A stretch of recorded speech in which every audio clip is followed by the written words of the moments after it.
so this is question 34, and this is from the SAT number 15. And let's jump in. So 34 says, in the second paragraph of passage 1, lines 24 through 37, the commands given by Beveridge mainly serve to. So here we're talking about the second paragraph, passage 1. We're given our lines here, and we're asking about basically what are these commands meant to do, right? What do they serve to do?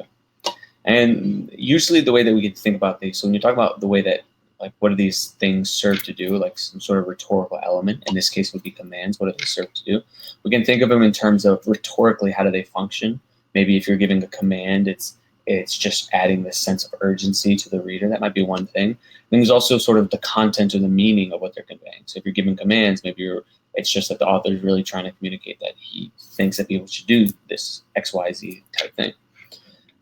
So there's a little bit of a difference there between the rhetoric and the content of what they're saying.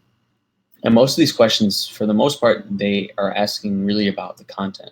So when it's saying mainly serve to, really we got to just look at the commands and say, what's his point, right? When he's giving these commands, what's his point? So the commands are here.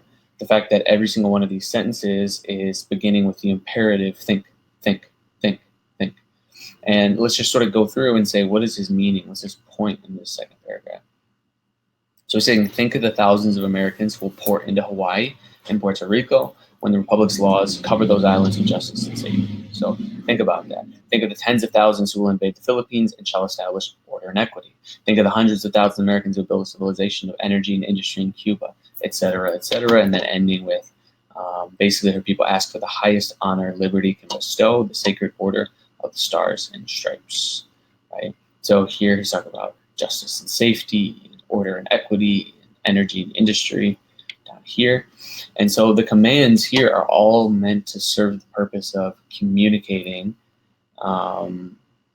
in this passage all of the wonderful things that will happen, right? When Americans set out and conquer or take root in some of these like island territories, all of the benefits that are going to happen. So we should probably look for an answer choice that will match that. So let's start with A. Remind the audience of its civic responsibilities. And this is not really something that we get in the passage, reminding the audience of its civic responsibilities. What you would expect if this was the answer choice is you would expect the passage to say something like,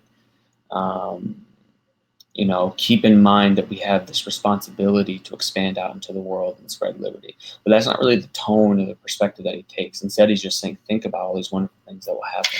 So it's not really to remind the audience of anything or its civil responsibilities. We can give it to A. B says, anticipate the benefits of a proposed policy. And this looks pretty good, right? So we know that he's very positive about the effects of kind of conquering these island territories would be, and that would be benefits. His proposed policy is basically the foreign policy of moving into these territories. And the anticipation part comes because a lot of these are future-oriented, right? Think of the thousands who will pour into Hawaii.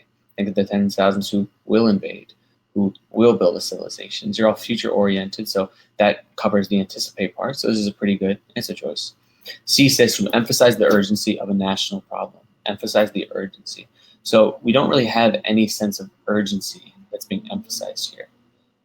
That's the first part. So to emphasize that, it would be like, we need to think about this and think about it quickly. Time is running out. We don't have many more opportunities, right, et cetera. That would be the urgency part. The national problem part is another thing that's wrong. Is here he's not really talking about problems so much as he's talking about opportunity, right? And these are opportunities that don't really even exist within our own nation. These are opportunities that exist outside of our nation, opportunities for our nation to expand in some of these territories. So these are not national problems. We can get rid of C. Let me try that again. D says, refute arguments that opponents have advanced. This is also something that is not a right characterization of this second paragraph.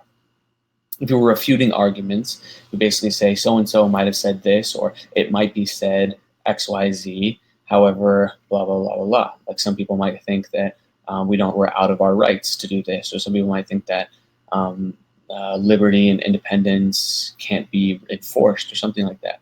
But he's not really mentioning other arguments that opponents have advanced, and he's not refuting them either. So that leaves us with answer choice B for question 34.